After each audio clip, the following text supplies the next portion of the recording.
సామాజిక న్యాయం, ఆర్థిక సమానత్వం, అభివృద్ధి దిశగా జిఎస్టీ అనేటువంటి పుస్తకాన్ని మూడు నెలలు సుదీర్ఘంగా దీని మీద అధ్యయనం చేసి ఈ పుస్తకాన్ని రచించడం జరిగింది. ఈ రోజు కేంద్ర ఆర్థిక శాఖ మంత్రులు శ్రీమతి నిర్మలా సీతారామన్ గారు వారి కరకమలాలచే ఆవిష్కరించారు. ఈ ఆవిష్కరణ మహోత్సవంలో కేంద్ర బొగ్గు గనుల శాఖ మంత్రులు శ్రీ జి కిషన్ రెడ్డి గారు, కేంద్ర ఓబీసీ మోర్చా అధ్యక్షులైనటువంటి ఆ విధంగానే రాజ్యసభ సభ్యులు డాక్టర్ లక్ష్మణ్ గారు కూడా పాల్గొన్నారు. అంటే జిఎస్టీ సంస్కరణలు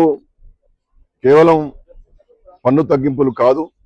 ప్రజల యొక్క జీవన ప్రమాణాలను ఏ విధంగా పెంచగలిగినాయి, సామాజిక న్యాయానికి ఏ విధంగా పునాదులు వేయగలుగుతున్నాయి, ఆ విధంగానే సమసమాజ నిర్మాణానికి మాన్య యశస్వి ప్రధానమంత్రి శ్రీ నరేంద్ర మోడీ గారి యొక్క నాయకత్వంలో ఈ ప్రభుత్వం ఏ విధంగా సంస్కరణలు చేపట్టింది అనేటువంటిది 3 నెలలు విశేషంగా కృషి చేసి జిఎస్టీ చట్టం కావచ్చు, సుప్రీంకోర్టు తీర్పులు కావచ్చు, ఆ విధంగానే సమాజంలో ఏర్పడినటువంటి అనేక మార్పుల సమాహారంగా ఈ పుస్తకాన్ని రచించడం. ఈ రోజు నిర్మలా సీతారామన్ గారి దృష్టికి శ్రీ కిషన్ రెడ్డి గారు, లక్ష్మణ్ గారు స్వయంగా పార్లమెంటు భవనంలో వారి అధికార ఛాంబర్కు తీసుకెళ్లి ప్రత్యక్షంగా వారిని కలిసినప్పుడు వారు దయతో అంగీకరించి దీన్ని ఆవిష్కరించడం జరిగింది. కాబట్టి ఇవాళ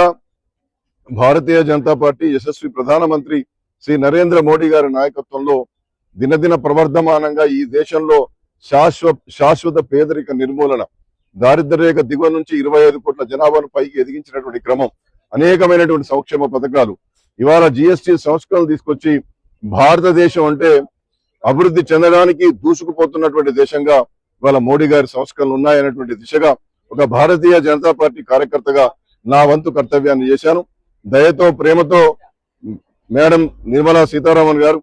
వారి చేతుల మీదుగా ఆవిష్కరించడం, కిషన్ రెడ్డి గారు, లక్ష్మణ్ గారు సంపూర్ణంగా సహకరించడం, ఆ విధంగానే తెలంగాణ రాష్ట్ర అధ్యక్షులు శ్రీ రామచంద్రరావు గారు కూడా సంపూర్ణమైనటువంటి మద్దతు ప్రకటించడం పట్ల వారికి హృదయపూర్వకంగా ధన్యవాదాలు తెలియజేస్తూ ఈ పుస్తకాన్ని త్వరలోనే పెద్ద ఎత్తున ప్రచురణ చేసి గ్రామానికి మోడీ గారి యొక్క సంస్కరణలు తీసుకెళ్లి వారు చేస్తున్నటువంటి ఈ విప్లవాత్మకమైనటువంటి సంస్కరణలను అర్థం చేయించి వారి యొక్క పరిపాలన తీరుతెన్నులను ప్రజల ముంగుల్లోకి తీసుకుపోయే ప్రయత్నం చేస్తారనేటువంటి విషయాన్ని ఈ సందర్భంగానే మనవి చేస్తా ఉన్నాం.